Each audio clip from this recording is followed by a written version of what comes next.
Saya Dina Carol dengan intuisi yang menembus batas, melihat semua yang tersembunyi, tabu dan mungkin jarang dibicarakan.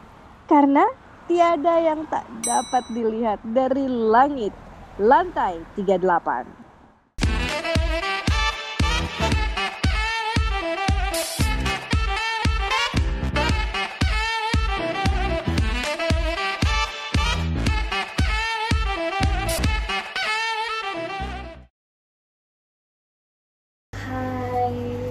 Ketemu lagi dengan saya Dina Carol dari lantai 38. Gak ada yang gak bisa dilihat dari langit lantai 38. Tahu gak sih kenapa saya ngomongnya agak-agak begini? Begitu saya pakai baju pink cupid gini. Because we want to talk about sex. Dan kita tentunya akan ngomongin yang seru-seru, tapi juga dengan orang yang ahli di bidangnya, bukan di seksnya tapi di psikolognya. Udah kelihatan belum sih di samping saya ini ada perempuan yang cantik sekali ya.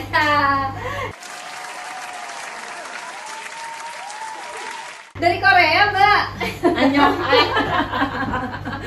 Ada Mbak Cassandra Putranto. Nah, ini kalau di TV sih lebih sering ngomongin tentang psikologi forensik yang serem-serem kayak gitu. Iya, Criminal kan? Minds. Tentang criminal minds yang gitu. Tapi kalau perawakannya kayak begini nih, lihat nih tuh. Beratnya sama satu karung goni beras masih beratan beras. Balancing amat sih, keren banget sih kamu sekarang. Ih. Oke. Hati-hati loh, itu juga bisa body shaming loh kalau misalnya terlalu besar atau terlalu gitu, kecil. Ya. Oh, okay. I'm happy with it. Yeah, we're happy, so you're good. Yeah. Whatever you are.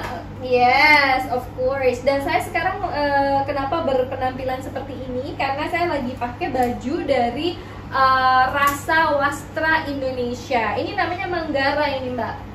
Ya, ini jadi dari Labuan Bajo. Siapa yang suka ke Labuan Bajo pasti nih lihat yang kayak gini-gini. Padahal ini ya pakai atasannya warna Jane import. Ya, tapi digabungin sama ini kan lucu kan ya, gemes kan? Ya. Udah dilirik-lirik tadi? Udah ya. Oke, Mbak, ceritain dulu deh tentang sebelum kita ngomong, karena topik kita kali ini adalah Ngeri. tentang ngeri dong. Ini nanti harus ada gitu 17 tahun ke atas ya. Tentang seks, fantasy, real life, worship, and sins. Yeah. Nah, Mesti gitu ya ngomongnya. Oh, gitu ya dong, biar berasa. Iya, gimana Mbak? Apa namanya, kalau dari psikologi forensik itu ngapain sih sebenarnya?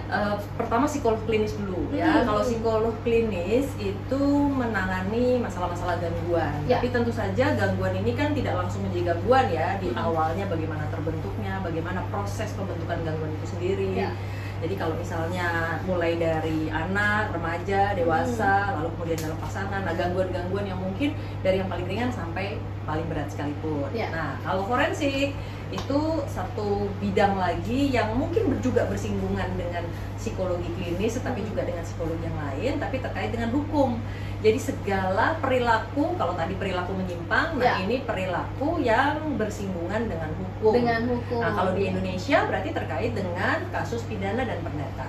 Saya dulu, berarti ada perilaku menyimpang yang tidak bersinggungan dengan hukum. Bisa jadi, ada dong, tentu. Jadi tidak ada hukum yang menyatakan bahwa itu adalah suatu pelanggaran. Misalnya? Jadi apabila dilakukan ya terserah saja. Misalnya, contoh misalnya nih yang paling mudah adalah satu perilaku yang sama itu bisa menjadi menyimpang atau tidak menyimpang karena tergantung orangnya. Contoh, balik lagi nih kayaknya udah langsung nih, kayaknya hawanya udah langsung ke sana nih. Salah satu kelainan seksual yaitu sadomasochisme misalnya. Oh, oke, BDSM tuh. Nah, dia jago nih dari dia kan. Ayo, siapa yang sering nonton? Nah, jadi ada sadomasochisme. Nah, ketika ketemu sama pasangan yang tepat dan masing-masing juga Suka. menerima dan suka dan kemudian bisa menjaga, itu tidak apa-apa, berarti tidak dilarang. Tetapi ketika sudah ada pemaksaan, kemudian sudah ada yang lewat batas, nah itu akhirnya menjadi kekerasan. Nah, kekerasan itu kemudian masuk ke ranah pidana kan gitu. Jadi bisa jadi satu perilaku yang sama tidak melanggar hukum. Oke, nah itu di situ biasanya Mbak Cassandra kan suka diminta bantuan ya Betul. untuk ngelihat nih si orang nih sebenarnya melanggar hukum atau emang dia begitu gitu ya. Ya, dan biasanya dicari tahu kalau misalnya dari sisi psikologi klinis, kalaupun memang dimintakan pendapat hukum, Ya. itu pastinya tentang seberapa jauh ke penyimpangan tersebut mengganggu atau bertanggung jawab terhadap situasi tertentu. Tetapi kalau psikologi forensik lebih luas lagi, karena yang dicari tahu adalah motifnya apa, kemudian ada berbohong atau tidak, terus kemudian ada resiko keberbahayaan atau tidak. Jadi memang lebih luas daripada hanya sekedar penyimpangan kejiwaan saja. Karena kalau misalnya memang ada sebuah perilaku yang melanggar hukum pidana di Indonesia gitu kan ya, tidak semata-mata ditanya soal menyimpang atau tidak menyimpang. Boleh menyimpang, tapi kalau melanggar hukum ya tetap harus diproses, harus tetap melalui jalur hukum. Mbak bisa ngelihat kalau misalnya orangnya bohong gitu, ceritanya udah mulai ngarang atau apa gitu. Ada ilmunya memang. Jadi memang Tahu kalau dong Mbak, kita kalau gue bohong. emang tahu. Kalau gue bohongnya lewat WhatsApp, emang Nah bisa. itu yang sulit ya, kalau lewat WhatsApp kan sulit karena kan kita nggak lihat Nggak bisa gitu. lihat ya. Memang makanya pemeriksaan psikologi harus ketemu. Nah itu tipsnya, Harus kalau mau ketemu. bohong mendingan lewat WhatsApp aja. Ini berarti mengajarkan tips berbohong. Terus Mbak kan dulu pernah ini ya, kalau nggak salah sempat ngobrol sama bukan korban, justru apa namanya, pelaku mutilasi dulu ya, yang dia mutilasi suaminya gitu kan. Tapi ternyata karena dia udah kesal, suaminya tuh ngejahatin dia banget gitu. Akhirnya Ingat aja kasus itu ya. ingat ceritanya, berkesan sekali. Ya, jadi awalnya tuh kan kalau misalnya memang ada korban tewas gitu, Ya. meninggal gitu kan. Jadi psikolog forensik itu akan terlibat untuk melakukan otopsi psikologi. Otopsi psikologi berarti melakukan otopsi terhadap profil psikologis korban semasa hidupnya. Ketika kita tahu bagaimana seseorang itu tewas dan sebagainya, terus kemudian kita bisa membangun dugaan terhadap profil pelakunya gitu. Nah, itu namanya criminal profiling. Nah, kebetulan setelah itu kemudian ditangkap, pelakunya kemudian diperiksa lagi. Ada apa yang menjadi alasan, menjadi motif, apakah memang ada gangguan, apa sadar atau tidak sadar dan sebagainya. Nah, itu baru diperiksa kan. Nah, ternyata ditemukan bahwa memang ternyata ada riwayat kekerasan dan saat itu. Jadi ya bahwa pelaku kejahatan sekalipun tentu layak untuk mendapatkan pemeriksaan yang sesuai dengan kenyataan yang sebenarnya. Iya itu. Kalau gue sih denger kasusnya waktu itu mah, sini gue bantuin. Oke, nah sekarang tentang seks. Ngeri-ngeri sedap mungkin. Seks, fantasi, real life. Nah sekarang kalau misalnya nih apa ya? Kalau orang di kehidupan rumah tangga udah pasti itu penting lah. Oh, penting. Karena itu Iya. adalah bagian kayak makan, minum, tidur tentu saja, dan seks. Itu pasti penting. Karena itu juga merupakan sebuah kebutuhan yang harus dipenuhi tentu saja. Penting yang mana sama harus uang? cocok. Saya kira itu adalah bagian yang tidak terpisahkan ya dari kehidupan ya, nggak mungkin nggak harus ada. Karena kalau tidak akan haus. Kalau makanan haus makanan, kalau minuman haus minuman. Tapi kalau haus seks gimana coba? Ternyata pasangannya tidak bisa memenuhi. Nah ini nanti akan muncul ketidakpuasan dan lain sebagainya. Mungkin bisa dibilang ya udah nggak usah dikasih seks, kamu dikasih uang aja ya. Ya uang banyak tapi nggak asik. Nah kan balik lagi kan, jadi karena itu kebutuhan, kembali lagi kebutuhan yang biasanya harus dipenuhi. Nah kalau ternyata tidak dipenuhi pasti akan timbul masalah. Ada beberapa kasus yang mungkin, nah ini lagi kan sharing kan ya. Ada yang mungkin, tapi bukan pengalaman pribadi. Ada yang mungkin misalnya kasus dalam sebuah perkawinan ternyata suaminya tidak bisa memenuhi, lalu kemudian dia masih punya kebutuhan, tapi karena sayang, karena pertimbangan finansial, karena pertimbangan sosial, takut nggak enak sama orang, nggak takut dikatain orang, takut menjadi janda dan lain sebagainya. Lalu kemudian akhirnya dia ya udah deh bertahan, nggak apa-apa. Tapi ternyata lama-lama nggak tahan juga, akhirnya bisa juga. Gitu. Oke, kenapa pisah? Kenapa nggak selingkuh aja? Dan kan akhirnya kayak ya kembali lagi ini kan pilihan ya setiap orang. Nah tapi tentu saja akhirnya belum tentu pasangannya mau kan. Kalau misalnya ternyata ditanyakan kepada suaminya, boleh nggak nih istrinya selingkuh? Belum tentu dia juga ikhlas kan. Nah, kembali lagi, kalau misalnya memang tidak bisa diterima, nah sehingga akhirnya jalan keluarnya memang harus pisah, cari yang lain. Nah, ini belum bicara bicara kalau kebutuhan tidak terpenuhi. Tapi kalau misalnya tidak terpenuhi karena tidak bisa sama sekali gitu. Tapi kan ada yang misalnya ini kayak nomor telepon seminggu gitu. Dalam waktu 7 hari itu mau berapa kali gitu. Jadi bisa 73 gitu kan, ya kan? 73, 72 atau 71 seminggu sekali gitu, atau sebulan sekali atau setahun sekali. Nah, 14 lebih lagi kan. Nah, atau 77. Nah, tiap hari kan gitu. Iya, panjang umur masih 77 ditambah sehari berapa kali gitu. Sekali yang main tuh berapa kali keluarnya. Nah, kan lebih panjang lagi kan nomor telepon deh pokoknya gitu. Iya, katanya itu panjang umur tapi terus pakai kursi roda udah laki. Belum tentu kalau memang misalnya mampu menjaga stamina. Tentu nggak ada masalah. Udah gitu ini tadi ya usia gitu. Kadang-kadang juga berkata bahwa kalau sudah masuk usia tertentu udah deh nggak usah deh, udah tua, udah apa. Kita sayang-sayangan kayak adik kakak gitu kan. Padahal nggak bisa gitu. Usia ada stigma, ada pandangan yang menyatakan bahwa kalau udah 50 udah nggak usah. Padahal justru kalau laki nih gitu kan, justru lebih bersemangat di usia tersebut gitu. Bahkan mereka masih secara produktif. Iya, produktif itu bisa sampai umur 70, 80 gitu kan. Nah, kalau istrinya udah bilang stop, terus gimana? Nyari dia gitu. Padahal nanti kalau dia selingkuh, istrinya marah juga gitu. Nah, padahal kembali lagi itu harus saling memenuhi. Yang laki-laki memenuhi kebutuhan nomor telepon istrinya tadi, ya istrinya juga memenuhi kebutuhan suaminya. Oke. Nah, sekarang ngomongin tentang fantasi nih. Fantasi, pernah nggak ada misalnya gini, kalau gue sering ya mbak, teman-teman biasa nih cowok gitu kan, dulu kan gue tuh pengen banget dari cewek gue main sama orang gitu, apa pokoknya inilah yang fantasi kayak gitu. Itu sebetulnya kelainan kah atau it's okay? Nah, persoalannya ini kan kalau di Indonesia itu jadi ada tambahan ya, kelainannya baik dari sisi psikologi klinisnya atau dari sisi sosialnya nih gitu kan. Kita berada di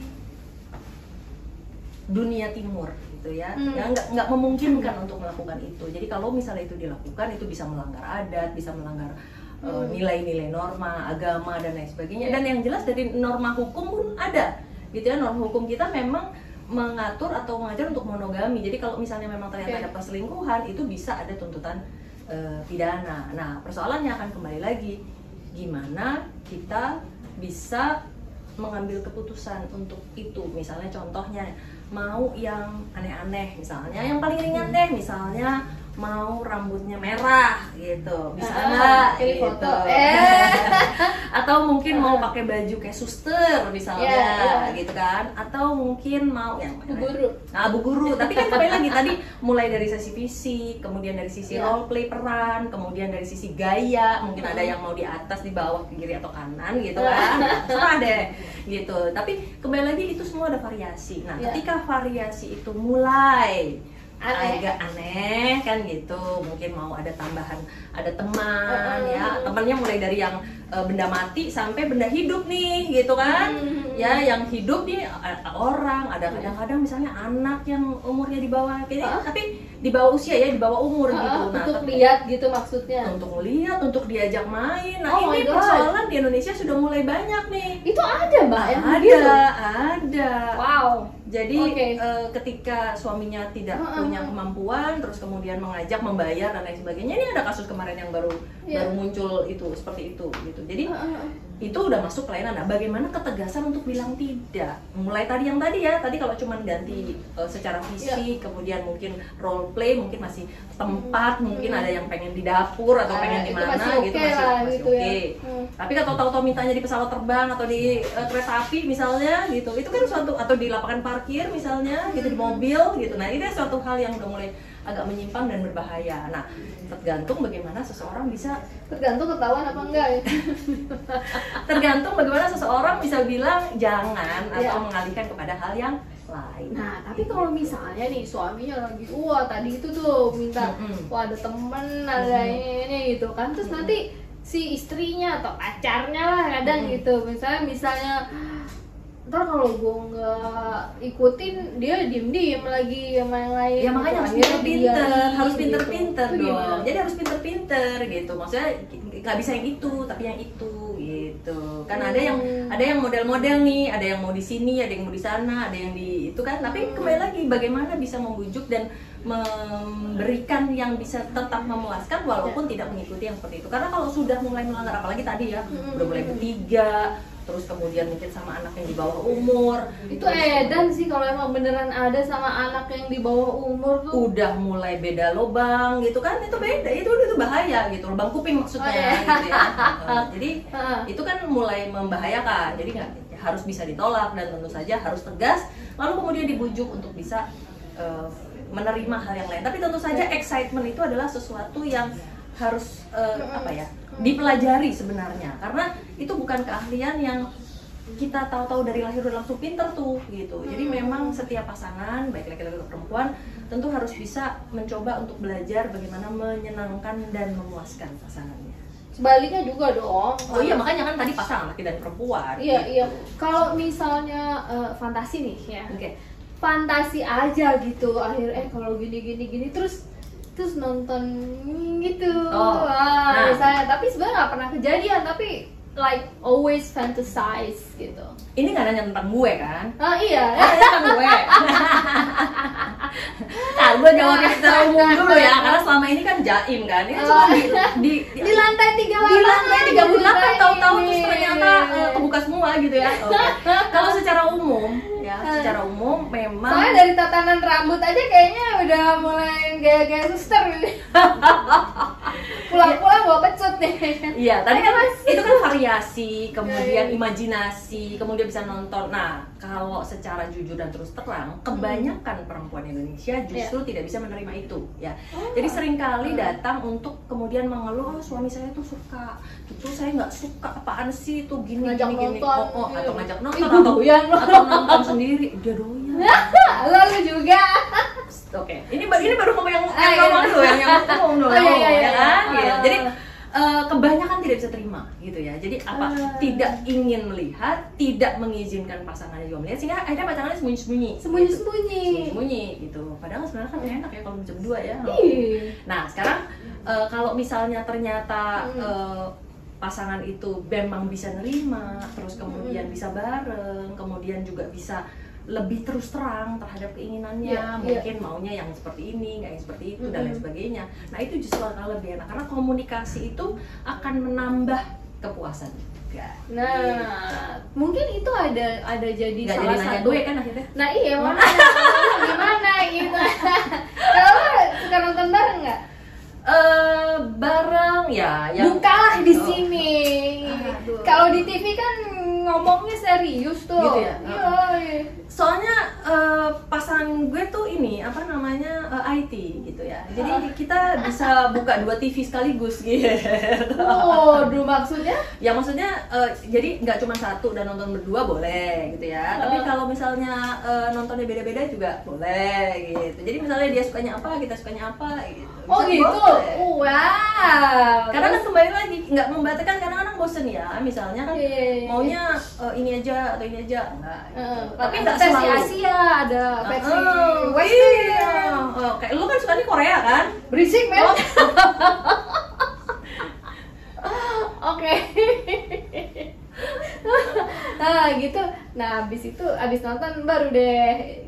Ya, tapi kembali lagi itu Bukan nomor telepon gitu. bukan nomor telepon. Balik ya.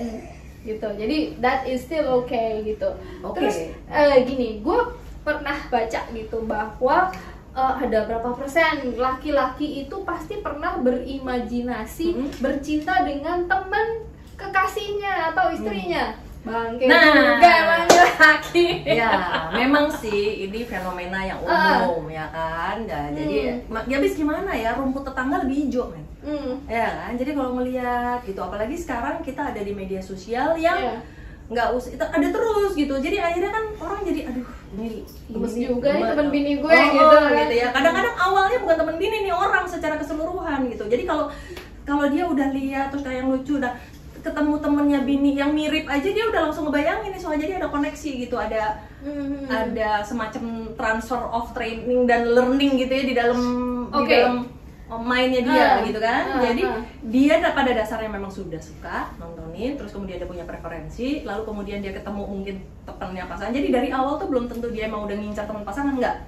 Jadi sebenarnya biasanya dia lihat ada figur, ada hobi dan lain sebagainya. Nah, kembali lagi, gimana supaya pasangan kita tidak perlu melihat itu gitu. Dan dia mau lihat kemana aja kalau dibandingin sama istrinya udah lebih oke deh gitu. Tapi dia boleh cek toko sebelah gitu. Tapi boleh nggak kalau cuma buat lucu-lucuan? Kayak misalnya ya udah sih nih, misalnya lagi mainan nomor telepon aja, lagi bercinta nih si suami istri ini gitu. Terus si suaminya tuh ya sambil aduh kalau misalnya ini teman kamu gini ya, misalnya si ceweknya aja, tapi jadi bikin si cowoknya gitu lebih bergairah, but just for that gitu.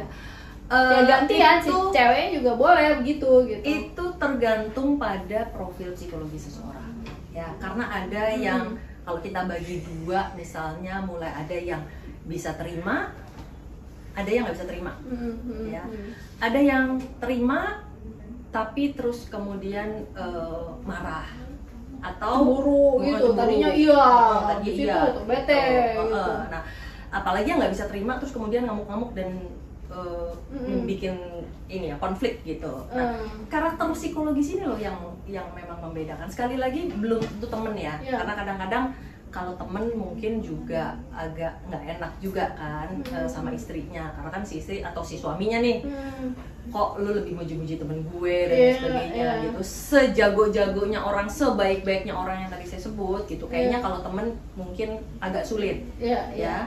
Apalagi kalau sampai menyatakan aduh kayaknya gue nafsu deh sama temen lo gitu, kayaknya mungkin tapi hanya ada gitu kan, temen gue masalahnya. Iya, tapi kembali lagi pasti marah, pasti akhirnya juga pasti kesel, pasti akhirnya jadi timbul masalah baru gitu. Nah, tapi kalau misalnya ternyata diizinkan gitu ya boleh, silahkan gitu, punya fantasi aja, yang penting hanya di fantasi aja. Nah, ini kan kembali tadi ada yang terima terserah, ada yang terima tapi pakai syarat, ada yang nggak terima sama sekali gitu, ada yang nggak terima pakai ngamuk gitu. Jadi itu karakter psikologisnya, jadi tergantung. Nah, makanya kembali lagi ya, tentu saja kalau memang mau punya pasangan yang seperti itu ya dari awal dicari gitu. Kalau perlu udah pakai requirement gitu ya, persyaratan gitu, gue mau yang kayak gini, bisa nggak lo kayak gitu, kalau nggak ya jangan gitu. Nih ada apa ya, bukan quote sih, tapi there's a saying yang lumayan dipercaya oleh para laki-laki. Berhubung gaulan gue banyak yang kayak begitu, Mbak. Jadi kan gini, katanya pernikahan jika kau berselingkuh itu membuat pernikahan kamu makin langgeng. Sejauh kamu tidak membawa perselingkuhan itu ke dalam pernikahan. Dan sebaliknya gitu. Jadi malah karena dia punya selingkuh, akhirnya dia tidak bosan dengan pernikahannya itu. Ya, selingkuh itu bumbu dan kemudian membuat pernikahan jadi lebih indah gitu ya katanya. Malah jadi awet, ya udah gitu. Kali mungkin karena pas pulang lakinya merasa bersalah gitu, jadi sayang istrinya gitu. Itu yang bikin kuat pasti laki. Ibu Deli. Pasti laki yang bikin gitu. Karena tapi kan kembali lagi, kalau misalnya yang perempuan melakukan itu, gitu, apakah laki-laki bisa menerima? Pengalaman saya sih dari perselingkuhan laki-laki sama perselingkuhan perempuan, ya si laki pasti akan selingkuh sama laki-laki perempuan lain ya gitu. Kalau perempuan pasti akan selingkuh sama laki-laki di luar pernikahannya ya. Tapi kalau perselingkuhan yang dilakukan oleh perempuan itu cenderung akhirnya mau tidak mau lebih diterima dibandingkan kalau perselingkuhan yang perempuan. Kalau perempuan itu berselingkuh, itu pasangannya pasti marah banget. Pelan-pelan, maksudnya kalau si perempuannya yang berselingkuh. Kalau perempuan yang berselingkuh, laki-laki itu cenderung marah banget. Sementara kalau yang perselingkuhnya laki-laki, perempuan cenderung lebih bisa menerima. Nah, persoalannya adalah apabila gue enggak loh. Lebih bisa, iya kita enggak gitu ya. Kalau gitu langsung. Kalau kita menerima, cuman baik. Tapi yang kembali lagi adalah bahwa tergantung karakter psikologisnya lagi ya. Jadi itu quote saya yakin emang dibuat oleh mereka yang memang suka berselingkuh, kemudian memberikan rasionalisasi bahwa itu nggak apa-apa, Pembenaran. dan pembenaran, ya bahwa kan? that's okay. Betul. Nah, itu adalah upaya yang itu tadi. Kamu masih mau, itu ada semacam intimidasi juga. Kamu masih mau menikah sama saya nggak, gitu kan? Iya. Kalau kamu masih mau menikah sama saya, kamu harus terima ini dan lain sebagainya. Nah, itu lebih banyak dari laki-laki sebenarnya. Nah, biasanya kalau perempuan sudah mau selingkuh itu ya biasanya memang udah nggak ingin perkawinannya, nggak bisa dipertahankan. Kalau yang tadi kan masih mau tetap sama istrinya, karena biasanya mengingat anak-anaknya, nggak mau tercerai-berai dan lain sebagainya, tapi masih tetap juga mau sama orang lain gitu. Jadi memaksakan itu untuk bisa diterima sama orang. Ya mungkin karena istrinya kurang asik gitu loh, terus dia dapet ceweknya yang asik banget gitu, wah bisa Sekarang diajak kembali enak-enakan lagi, gitu. pernikahan itu untuk apa gitu? Pernikahannya memang hanya untuk formalitas, lalu kemudian kan mesti dari awal udah ketahuan dong. Kalau emang menikah itu memang suatu hal yang harus dijunjung tinggi, ya harusnya dipertahankan kan? Mungkin dia telat nemunya gitu, nggak tahu kalau ternyata ada perempuan lain yang seru gitu. Sekali lagi tergantung kepada komitmennya. Ya, kalau memang si istrinya nggak bisa terima dan maunya cerai, ya harusnya cerai. Tapi kalau memang Cari aja sana yang doyan nah biasanya kan gue emosi gitu. Dan biasanya kan mereka bohong-bohong, kan mereka nggak jujur. Coba berani jujur nggak gitu? Dia walaupun dia bilang selingkuh indah dan bisa meningkatkan kualitas hubungan perkawinan, ya kan? Coba dia jujur sama istrinya. Istrinya bisa terima apa enggak? Saya sih cenderung yakin sedikit lah yang bisa menerima gitu. Suaminya boleh selingkuh dan lain sebagainya. Ya diselesaikan kalau emang mau. Misalnya kadang-kadang ya jodohnya baru ketemu sekarang gitu kan. Ya silakan, tapi selesaikan dulu, jangan didobel gitu. Ada hubungannya dengan kemampuan dan kemandirian perempuan nggak sih kayak gitu? Soalnya ada beberapa wanita yang akhirnya ya udahlah, yang penting fotonya balik gitu katanya. Ya memang akhirnya mereka yang tidak punya kemandirian gitu ya, memang cenderung tidak punya pilihan. Nah disinilah letak kekerasan itu sini ya yang muncul. gak punya kemandirian pada belajar sama gue, sama kita. Oh iya. Jangan mau. Nah ya, tapi persoalannya kan banyak yang kayak gini. Banyak ya? Gimana? Banyak. Belum yang harus menikah muda. Bayangin perempuan yang menikah muda, terus kemudian mereka tidak skillful, tidak punya keahlian. Jadi ketika mereka terus kemudian berhadapan dengan masalah dalam perkawinan, mereka harus bercerai. Terus mereka mau ngapain? Nggak bisa. Jadi akhirnya ya udah deh, terima aja padanya gitu. Dan yang lebih hebat lagi sekarang ada lagi nih kasusnya. Perempuannya bisa kerja di luar kota, di luar negeri bahkan jadi TKW gitu. Suaminya selingkuh nih. Tetap aja kan tadi kalau bicara kemandirian, ternyata ada juga loh yang walaupun punya kemandirian ekonomi, ternyata nggak punya kemandirian finansial, tapi nggak punya kemandirian emosional. Jadi kemandirian emosional ini juga penting, jangan hanya kemandirian finansial. Betul, berarti perempuan juga banyak mesti diajarin. Nah sekarang balik lagi ngomongin tentang fantasi. Oke. Pernah nggak ngadepin apa sih fantasi yang paling gila gitu, yang pernah jadi kasus akhirnya gitu di sini di Indonesia? Fantasi yang paling gila yaitu kalau di film mah banyak gue. Kalau itu tadi ya, jadi artinya suaminya sama istri tidak kurang cukup bergairah, terus kemudian ngajak anak kecil. Nah yang paling gila adalah yang diajak itu ternyata anaknya atau anak angkatnya, anak tirinya atau anak angkatnya. Gila kayak di film itu banget. Kalau tadi kan masih orang lain ya, ini anaknya loh gitu. Jadi anaknya si sendiri, anaknya si bapak ya dengan ibu, atau mungkin anaknya si ibu karena bapak baru menikahinya lagi gitu. Jadi di double itu sama anak kandungnya. Oh my god, and it happen.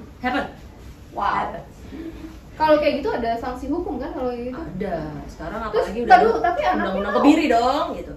Ya anak nggak bisa apa-apa, anak apalagi umurnya misalnya 12, 13, terus diancam nggak dikasih uang sekolah dan sebagainya, berani gitu. Akhirnya kejadian ya udah, dan harus ngeladenin juga gitu kan? Iya, jadi bisa bapak tiri bisa bapak kandung loh. Yang bapak kandung aja itu lebih gila lagi, ada kasusnya. Nah, itu yang dalam keluarga gitu ya. Kalau yang di luar nih kan sering ya didengar ada yang namanya swingers club.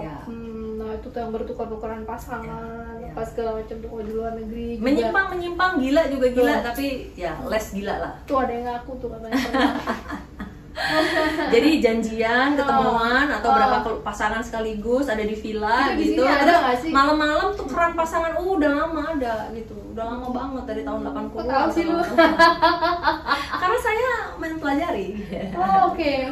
Udah lama dari tahun mungkin, tapi 80 mungkin agak terlalu ini ya, masih ditutup-tutupi gitu. Sekarang tuh mulai agak lebih terbuka. Belum lagi mungkin ada promosinya, ada klubnya, dan Ya, kalau gue justru lihat dari promosi di luar gitu. Wah, terus pernah ditawarin nggak? Hah? Pernah ditawarin nggak? Enggak, ya. Enggak sekali. Enggak, terus ada kayak pasangan gitu yang bilang bahwa oh kita kehidupan pernikahan kita jadi lebih berwarna gitu. We love him more, I love her more gitu. Karena gue dikasih kebebasan untuk ikutan ini dan berganti-ganti ya gitu. Ini udah nggak bisa ngomongin agama lagi dan ini udah jelas inilah ya. Udah menyimpang dari sisi perilaku dan itu ada ahlinya. Saya cuma bilang bahwa itu ada. Gitu. Itu ada. Ya kan? Tapi bener nggak? Katanya justru hal itu tuh bisa bikin ya itu tadi pernikahan makin awet gitu. Malah ada yang bilang kita udah 20 tahun kayak gini karena ya makin awet soalnya gila ketemu gila. Jadi awet. Ya kan? Kalau dia sama orang lain lagi mungkin nggak mau ribut kan. Gitu. Tapi karena dua-duanya mau melakukan hal yang sama. Jadi kayak tadi yang di awal sadomasosis gitu. Secara perilakunya adalah perilaku yang bertentangan dan melanggar hukum. Tetapi ketika pasangan itu punya konsensus, punya kesepakatan gitu. Nah, yang melanggar hukum ini bisa menjadi tidak melanggar hukum.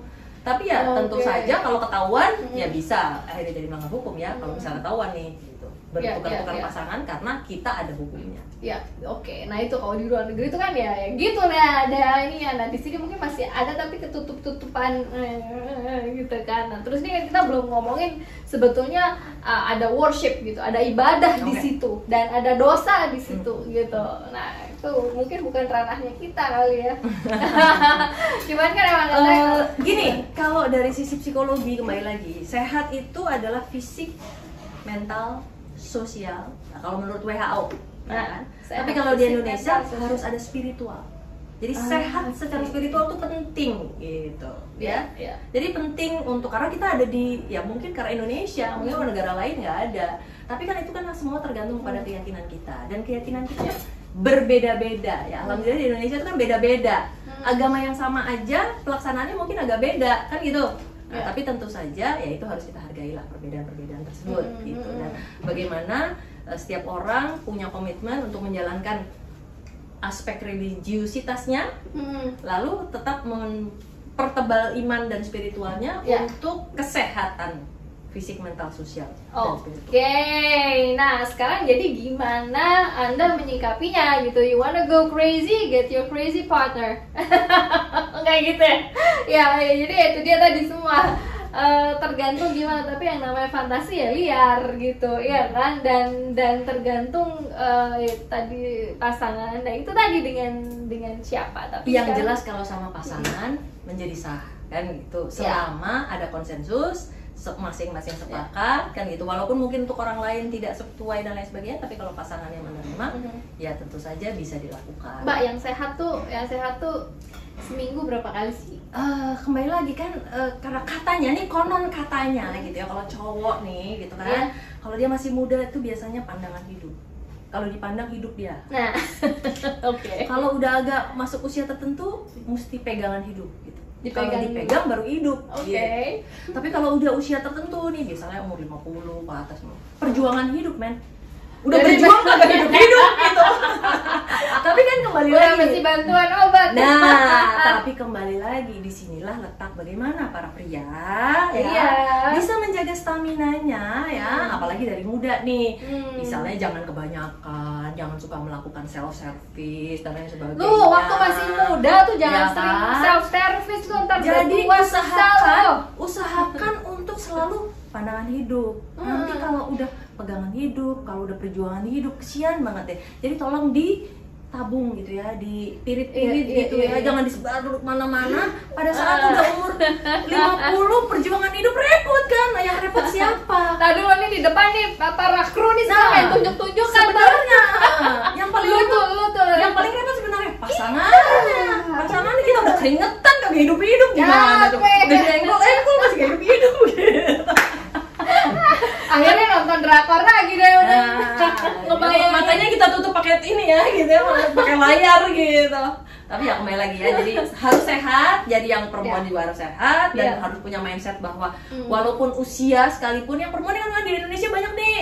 Ya. Ada penelitiannya, ada psikiater namanya Profesor Nalini Muhammad, dia menyatakan bahwa perempuan Indonesia itu kalau udah di atas 50 terus kemudian menjadi sexually inactive gitu. Oh gitu. Padahal tidak. Gue kayaknya sampai 80 nih masih Iya, kita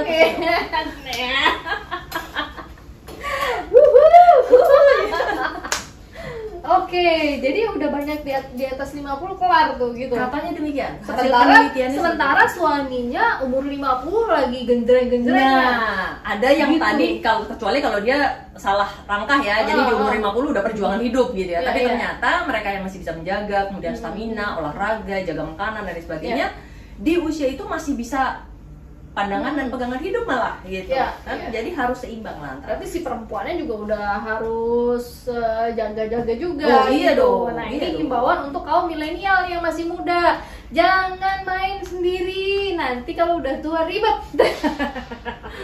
No, seriously. Live healthy itu emang bener-bener diperlukan, and this is very important ya, kayak yang tadi Mbak Cassandra bilang bahwa oke, tajir, kaya, punya, tapi lama-lama nggak tahan juga gitu loh kalau harus perjuangan baru hidup, iya kan? Berarti itu emang penting. Dalam perkawinan itu berarti ada love, wealth, Ya. lust, ya, sex.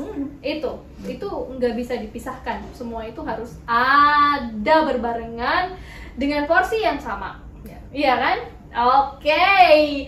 Thank you banget Mbak. Abis ini kita nonton apa? Jangan kapok-kapok ya Mbak ya. Ntar kita bakalan Next time pakai rambut yang beda lagi dong. Oh, yang mana lagi ya? Pakai kostum suster ya. So Bob shoes. Oke, that's what we have to be happy all the time. Thank you banget Mbak Cassandra Sama-sama. Putranto, dan terima kasih sekali. Jangan lupa untuk terus subscribe and like di Lantai 38 by Tina Carol. See you on the next episode. Thank you. Stay safe. Bye. Mwah.